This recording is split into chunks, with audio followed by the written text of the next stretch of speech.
This is the Precision 1 stove. It's brand new out. It's 84.3% efficiency.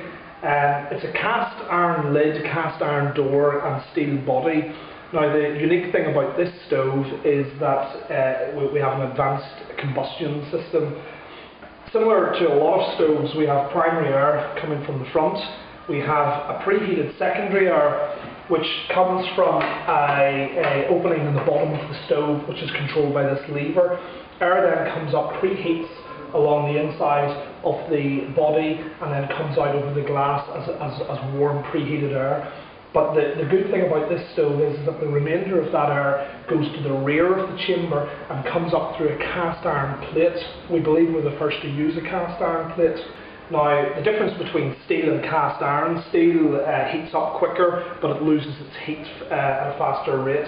Cast iron takes longer to heat up, but cast iron will hold temperature for a longer period of time. Using the best of both worlds of the steel and cast iron with this stove, we've developed a cast iron tertiary plate at the back of the stove. We believe we're the first to use a cast iron tertiary air plate. The benefits of this is giving us a much higher efficiency. We have air coming in through the bottom, coming through the rear and going up through the cast iron tertiary plate.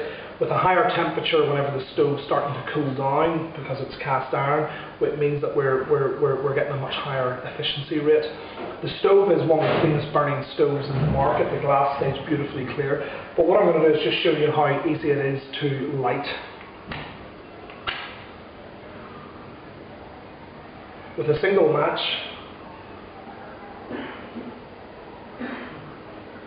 I've just got a traditional firelighter in here. We've used some small kindling logs, some sticks. Once the firelighter is lit, there's a couple of different ways of lighting the stove. This is a traditional lighting method. I'm just going to open the primary air. The primary air really is only used for lighting the stove if we're burning mineral fuel. And also my air control here, I can increase that. I'm going to keep the door ajar for the first minute or so, just to give a little bit more air into the chamber, which will assist in the lighting.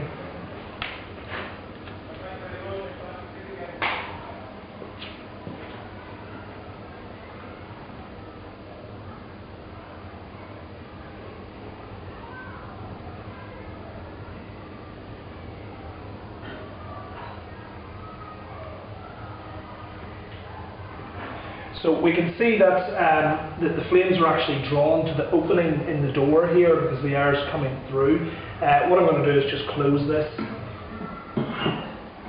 Again, everyone's draws slightly differently. We're in a 5-inch flue that's going into an insulated flue pipe, a twin wall flue pipe.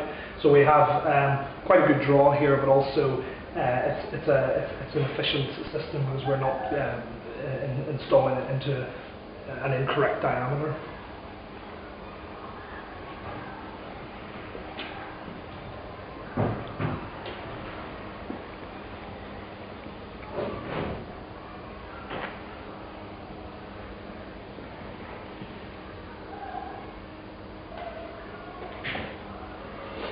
Now again, depending on your draw will depend on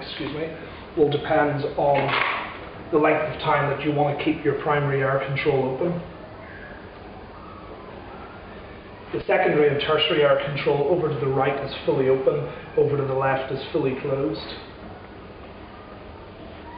But we can see already the stove is burning very, very well. What I'm going to do is just close down the primary air.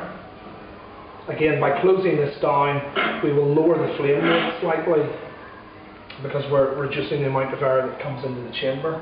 When the stove is up to temperature, we don't want to burn the stove at a very aggressive, fast rate. The most efficient way of burning wood is at a slow, controlled rate, so you'll get a lot more heat into the stove and a lot more value from your fuel.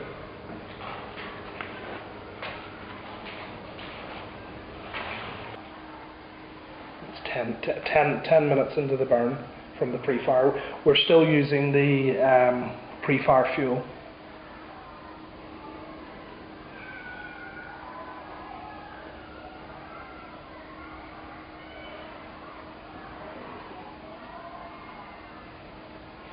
Now what we can see here is that even with the pre-fire, our temperature gauge is sitting, if we can just zoom in on it, we can see our temperature gauge is sitting at the optimum temperature, which is about 180–190 degrees.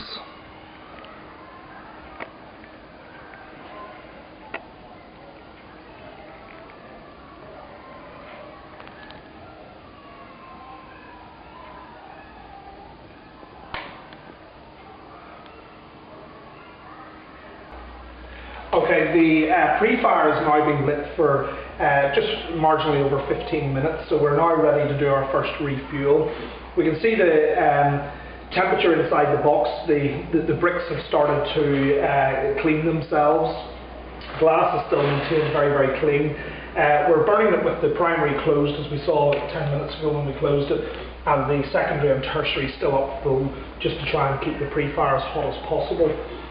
The difference between smoke and flame is temperature, so we want to keep the temperature as high as possible, especially in the early stages when we're getting the flue gases hot and the flue pipes hot. So whenever we open the door, it's always recommended that we just open it very slightly, just to allow an adjustment in pressure from the inside chamber. We will see a little bit of a movement of ash when we open the door. So when we open the door, we're, again, similar to whenever we light the stove, we're letting air draw into the chamber, so the fire will burn slightly hotter. So that's us fine there. We can then slowly open the door. The inside of the chamber is very, very hot now. We want to do this as quickly as possible. I'm obviously wearing fire retardant gauntlets. So I'm going to put 2 pieces of wood. You can see the wood is less than 20% moisture, which we recommend.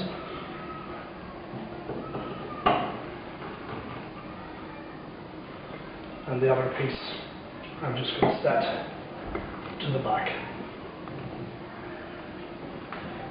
And close the fire door.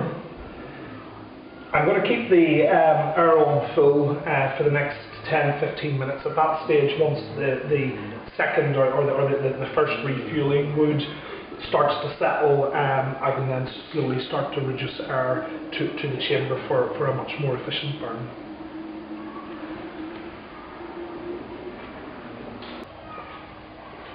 Okay, our first refuel wood has been burning now for 25 minutes. We can see we are burning at probably just slightly too fast a rate here, so we will be able to lower the secondary and tertiary air control. I'll lower it first of all fully closed, and then we'll find where we want to continue burning. We can see from the top the jets coming through the cast iron plate. And again, that's where we're getting the high efficiency from. So if we slowly close this down, we can see immediately the control that we have. We can almost turn the stove off or have it burning. It'll not necessarily go out, but it will burn at a very, very low rate. As gradually, if you are burning at a low rate and the temperature does drop too far, it is possible that you could get some sooting on the glass, so we don't want to drop down the temperature too far. What we'll do is just add a little tiny bit more air into it and burn at around about the 40% setting. That way, with the fuel that we've got in, we should get at least another hour and 20 minutes out of the two pieces of wood that we've got in, which will give us a total of a 2-hour burn time.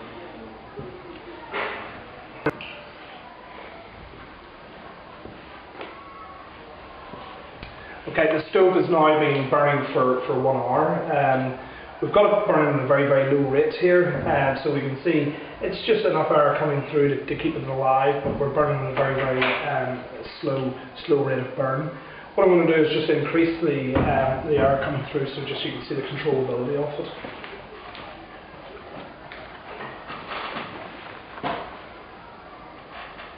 That's the air coming through, and we can see the stove getting hotter with the increased air coming through.